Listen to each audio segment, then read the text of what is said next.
Breaking news. తల్లితో సహజీవనం చేస్తూ ఆమె ఇద్దరు కూతుళ్లపైన అసభ్యకరంగా ప్రవర్తించాడో కామాంధుడు. సూర్యాపేటకు చెందిన ప్రభుత్వ ఉపాధ్యాయుడు సునీల్ కుమార్ భార్య చనిపోవడంతో 2018 నుంచి ఓ మహిళతో సహజీవనం చేస్తూ వస్తున్నాడు. ఆమె ఇద్దరు కూతుళ్లపైన కన్నేసిన సునీల్ కుమార్ తల్లి ఇంట్లో లేనప్పుడు ఆమె ఇద్దరు కూతుళ్లతో అసభ్యంగా ప్రవర్తించాడు. తల్లితో చెబితే చంపేస్తానని ఇద్దరిని బెదిరించాడు. తల్లి ఫిర్యాదుతో సునీల్ కుమార్ ను అదుపులోకి తీసుకున్న పోలీసులు పోక్సో చట్టం కింద కేసు నమోదు చేసి దర్యాప్తు చేస్తున్నారు.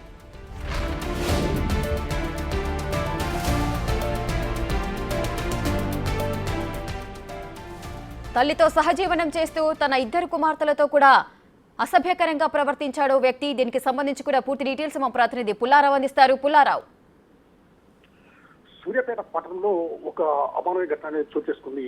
ఇక సూర్యాపేట పట్టణానికి సంబంధించేసి ఒక ప్రభుత్వ ఉపాధ్యాయుడు 2018 సంవత్సరం నుండి ఒక మహిళతో సహజీవనం చేస్తున్న పరిస్థితి ఉండడం జరిగింది. అయితే 2018 సంవత్సరం ముందు ఆ ఉపాధ్యాయుడు సునీల్ కుమార్ కు మరో వివాహిత అంటే మరో వివాహంతో వివాహం కావడం జరిగింది. సో ఆమె కూడా ఉపాధ్యాయులుగానే పనిచేస్తుంది. అయితే సునీల్ కుమార్ ప్రవర్తన నచ్చక ఆమె 2018 సంవత్సరంలో సునీల్ కుమార్ కు విడాదించిన పరిస్థితి ఉంది. ఆ తర్వాత సునీల్ మరో మహిళతో మాత్రం వివాహిత సంబంధం పెట్టుకుని చివరికి ఆమెతో సహజనం చేస్తున్న పరిస్థితి అయితే నెలకొంది. సో ఆ విధంగా ఉండటమే కాకుండా ఆమెకు సంబంధించేసి ఒక ఇద్దరు కూతురు కూడా ఉండడం జరిగింది. 18 సంవత్సరాల వయసున్న కూతురు, అదేవిధంగా 14 సంవత్సరాల వయసున్న కూతురు.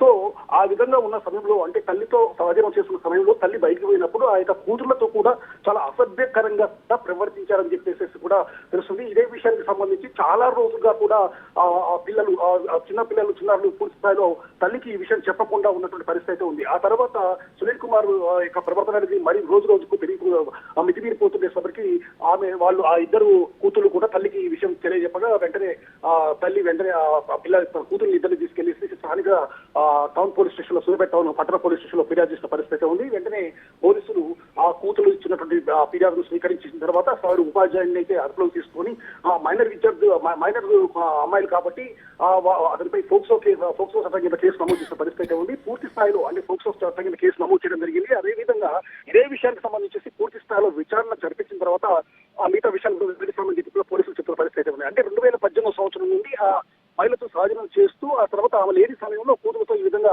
అసభ్యంగా ప్రవర్తిస్తున్నటువంటి ఆ యొక్క ఉపాధ్యాయుల పట్ల మాత్రము ఆ పట్టణ ప్రజలు కూడా చాలా ఆగ్రహం వ్యక్తం చేస్తున్న పరిస్థితి ఉంది. ఇటువంటి వ్యక్తులకు ఖచ్చితంగా కఠినమైన శిక్షలు విధించాలని చెప్పిస్తూ కూడా వాళ్ళు పోలీసులకు విజ్ఞప్తి చేస్తున్న పరిస్థితి ఉంది.